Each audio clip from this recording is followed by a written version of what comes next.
If you are a Sri Lankan, please watch the video till the end. මම අත්තර විතන් හිටියේ ජෆ්නා වල ජීවත් වෙන මිනිස්සු හොඳ බුද්ධිමත් මිනිස්සු ඉංජිනේර්ස්ලා ඩොක්ටර්ස්ලා ලෝයර්ස්ලා කියලා until මේ අර්චුනා මන්ත්‍රීතුමා ඇවිල්ලා මේ පාර්ලිමේන්තුවේ රණකම්.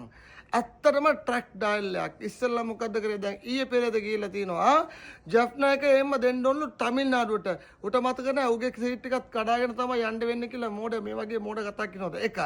දෙක ඊයේද පෙරේද මනුස්ස බෝට්ටුව යනකොට ඇවිල්ලා බෝට්ටුව එක්නෙක් කෙනෙක් කියනවා මේ ලයිෆ් ජැකට් එක දාන්න කියලා මැරෙන්න නැතුව ඉන්න.